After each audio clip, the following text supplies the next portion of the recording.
I walked through a lot of storms, losses, challenges that could have broken me, but instead, they made me stronger. And that's what I'm here to share with you through this podcast. My story, my truth, my quest for peace. Hi, I'm Saju Vaswani. Before we dive into today's episode, I want to share something personal that happened just last night. It was meditation night at Infinite Love, and I stood in front of our community and announced that I had just turned 65. That may not seem like a big deal, but for me, it was. I've never told anybody my age before. All my life, I was told that women shouldn't reveal their age, as if it was something embarrassing or something to hide. But ever since I began this journey of truth, vulnerability, and self expression, I started to question that. Why should I keep it a secret?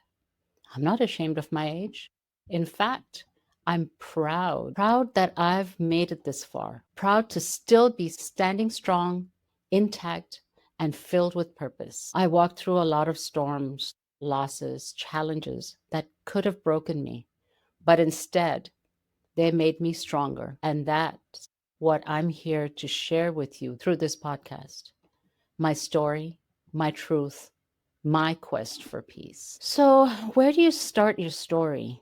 Except from the beginning, or maybe even before the beginning? Before my beginning, there were others, my ancestors. And not just my ancestors, but all our ancestors, whose choices, joys, and traumas live in our bodies and bones. We don't always know their stories, but we carry their footprints in our DNA, emotionally, spiritually, and energetically. I don't know all the details of what my great grandparents or great great grandparents went through, but I do know some of what my grandparents experienced. And that story, their story, shaped the woman I am today. So today, I want to tell you where I come from, not just geographically, but spiritually, emotionally, and ancestrally. I was born in India.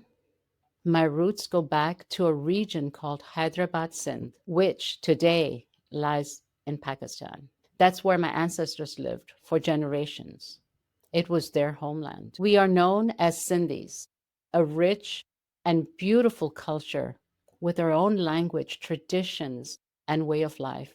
But today, sadly, Sindhis are spread across the world without a homeland to call their own. Why? Because of partition. In 1947, when India gained independence from British rule, the country was split in two, India and Pakistan. The intent was to create a separate nation for Muslims and to keep peace between religious groups. But the reality was far from peaceful. The partition of India was one of the largest, bloodiest mass migrations in the history of humanity. Over 15 million people were uprooted from their homes, and somewhere between 1 to 2 million people, men, women, and children, died in the violence that followed. People were slaughtered on trains, entire villages were burned, women were raped, families torn apart, homes destroyed in an instant. And my people, the Sindhi Hindus, were left without a home. Our entire state, Sindh, was given to Pakistan. We were told we could stay, but only if we converted to Islam. Many did not. My ancestors did not. So they left, leaving behind everything they had, their homes, their businesses, their temples, their memories, everything. So sad. My maternal and paternal grandparents both fled to a country called Pune in India.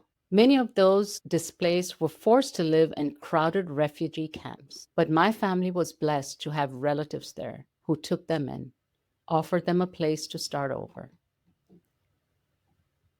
Still, I can only imagine the grief they carried, leaving behind a land where your roots go back centuries, entering a new part of India with different language, different customs, different food, different clothing. You're still in your country, but you're also a stranger, unwelcomed at times, misunderstood, unmoored, and yet they survived. They built a life from ashes, quietly, without complaining, like so many who carry traumas. They didn't always speak of it, but I know that pain lived inside them. And I know that pain lives somewhere inside me too. So I wondered, what are the wounds that I carry inside me somewhere in my DNA? Displacement, the loss of homeland, the silence around trauma, the quiet grief for never fully belonging.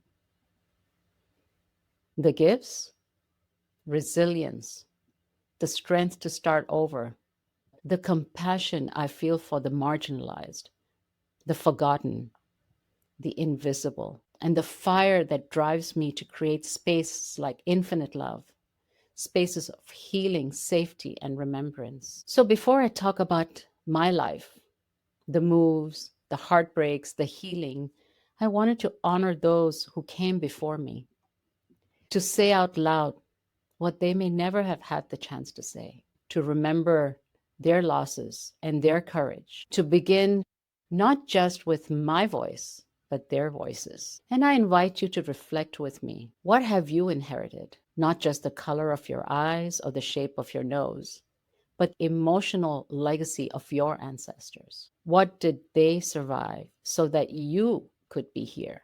Thank you for listening. Next time, I'll begin to share my story, the move across continents, the inner upheavals, and how all of it shaped my own quest for peace. Until then, may you honor your roots, may you walk gently with your past, and may peace begin from within. Thank you. Quest for Peace, a podcast about navigating outer chaos with inner harmony.